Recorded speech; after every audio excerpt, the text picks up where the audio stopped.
Hi everybody and welcome back to Gamertag Stories YouTube channel. Today we're going to take a look at the PSVR2 and see if it is still worth it after 1 year. Initial thoughts, how's it looking these days, and if you haven't got a VR headset, is this the right one for you to go into?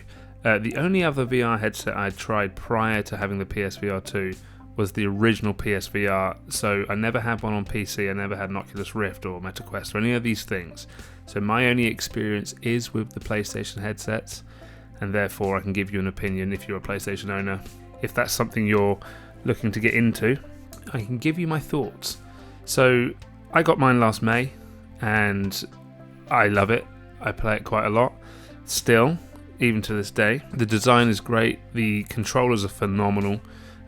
Massive step up compared to the old Move controllers that you used to use on the PSVR. The haptic feedbacks and adaptive triggers and the sticks, the controllers are absolutely phenomenal. I can't fault those at all. The headset itself, the clarity is great. There's some really nice looking games. Do you know what, I'll be 100% honest, it felt a little bit uncomfortable at first in comparison to the original headset. I'm not sure if my head's grown or shrunk, but having it on for a while, it did irritate my head. I wasn't sure if it was too tight or too loose, and sometimes it would take a while to find that sweet spot for the visuals, because if you have it slightly out of a line, it will be blurry. That's something to take into consideration. Overall, the hardware is fantastic.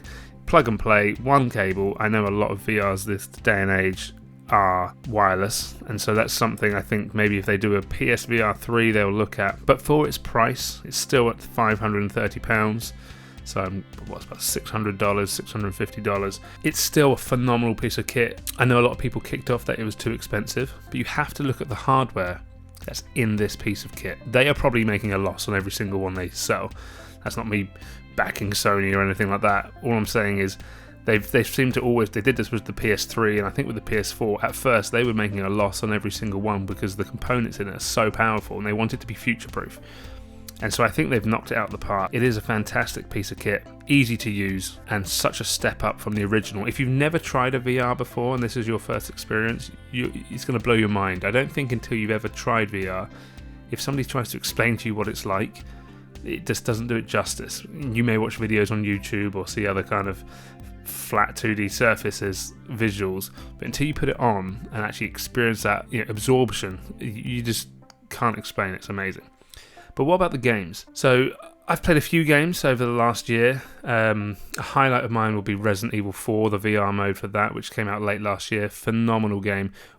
When the PSVR 2, well, when I first got it in May, something I played a lot of was Pavlov. Again, some of these games are off previous systems being ported to PSVR 2, and they work phenomenal. They look great. The gameplay in Pavlov is great. You can see some footage now.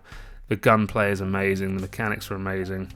The community is great. This is the great thing about PSVR 2 as well. The community really look out for each other, and everybody there just wants to have a great time because they all know they're in the same kind of boat with each other. There's very few of us. There's a new game that's recently come out called D-Day Enhanced, which is just chaos. It's like the closest you'll get to Call of Duty in VR. Maps 100 people, I think, and the community in that are very, very funny and very, very good. You can see some footage behind it. It's crazy, it's fast-paced. But there is a wide variety of games, but I've heard some rumours that PlayStation, might be doing the same as they did with the PS Vita. They're not kind of pushing first-party games or developing stuff. And I'm not sure if that's true. Maybe it is. Some of you guys might have more insight than me, so if you know, please leave a comment below. The indie developers have made so many fantastic games. So there's constantly games coming out for this system. Walkabout Mini Golf is amazing. Pavlov, Ultra Wings, the list goes on and on. I do wish I played it a bit more, I'll be honest. I'm not playing it as much as I used to. It doesn't mean I'm bored of it. It's just life gets in the way sometimes, right? But it is a fantastic bit of kit. If you haven't had a go on a PSVR 2, I highly recommend it if you have a friend who has one. Some people will get motion sickness. There are kind of some workarounds and accessibility options in most games these days, which is fantastic. I'm one of the lucky people that don't. I could live in VR. I think it's fantastic. So very, very lucky on that front. Overall, I do think it's good. Some of the first-party games, little bit expensive. for how long they are, but isn't that just the case these days? If I did have any kind of worries or qualms about it, I think the main one would be the price of some of the games. Also, the fact that a lot of PSVR1 games weren't updated for PSVR2.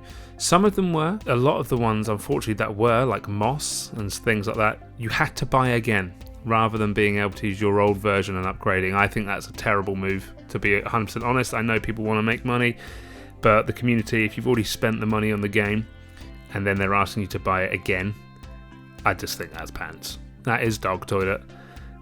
We like the word dog toilet on this channel.